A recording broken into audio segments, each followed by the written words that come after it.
Hi అండి. కమ్మటి వంకాయ, మునక్కాయ, మామిడికాయ, బంగాళదుంప వేసి పులుసు ఎలా తయారు చేసుకోవాలి, ఏమేమి ఇంగ్రీడియంట్స్ కావాలనేది చూపిస్తాను, చూసేయండి. ఇలా పులుసు కానీ చేశారంటే మరొక ముద్ద ఎక్కువ తినేస్తారండి, అంత రుచిగా ఉంటుంది. ఇది ఎలా తయారు చేసుకోవాలి, ఏమేమి ఇంగ్రీడియంట్స్ కావాలనేది చూపిస్తాను, చూసేయండి.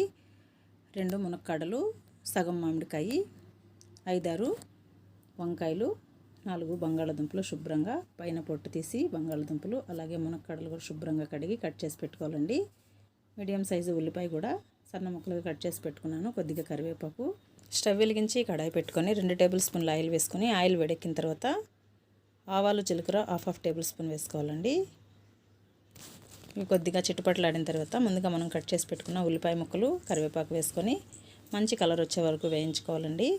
మీరు కావాలంటే ఇలా ముక్కలుగా అయినా కట్ చేసేసుకోవచ్చు ఉల్లిపాయ, లేదంటే గ్రైండ్ చేసి కూడా వేసుకుంటే గ్రేవీ ఎక్కువగా వస్తుందండి. ఈ విధంగా ఉల్లిపాయ వేగిన తర్వాత సన్నగా కట్ చేసి పెట్టుకున్న టమాటా ముక్కలు కూడా వేసేసుకొని మొత్తం ఒకసారి కలిపేసుకొని, టమాటా ముక్కలు కూడా కొద్దిగా మెత్తబడిన తర్వాత ఇప్పుడు ఇందులో మీ కారానికి సరిపడినంత కారము, పావు టేబుల్ స్పూన్ పసుపు, రుచికి సరిపడినంత ఉప్పు వేసేసి మొత్తం ఒకసారి కలిపేసుకోవాలండి. కలిపేసి మూత పెట్టి ఆయిల్ సపరేట్ అయ్యే వరకు మగ్గించుకోవాలి.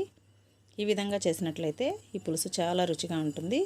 ఇప్పుడు ఇందులో మనం ముందుగా కట్ చేసి పెట్టుకున్న బంగాళదుంప ముక్కలు, అలాగే మునక్కాడ ముక్కలు, వంకాయ ముక్కలు ఇవన్నీ వేసేసి మొత్తం ఒకసారి కలిపేసుకొని మూత పెట్టి మరొక 5-6 నిమిషాలు మగ్గించుకోవాలండి. మాడకుండా మధ్యలో ఈ విధంగా కలుపుకుంటూ కొద్దిగా ఉడికే వరకు ఉడికించుకోవాలి. తర్వాత మీ గ్రేవీకి సరిపడినంత నీళ్ళు వేసేసి మూత పెట్టి హై ఫ్లేమ్లో 5 నిమిషాలు, తర్వాత లో ఫ్లేమ్లో ఒక 5 నిమిషాలు ఉడికించుకుంటే కమ్మటి వంకాయ మునక్కాడ పులుసు అయితే రెడీ అయిపోతుందండి.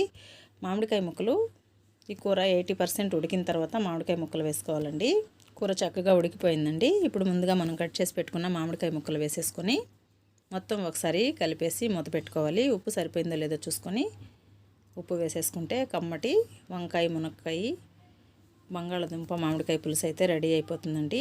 చాలా అంటే చాలా రుచిగా ఉంటుంది. తప్పకుండా ట్రై చేయండి. వేడివేడి అన్నంలోకి కానీ, చపాతీ, రోటీ, పుల్కా, రాగి సంగట్లోకి అయితే మరి చాలా బాగుంటుందండి. తప్పకుండా ట్రై చేయండి.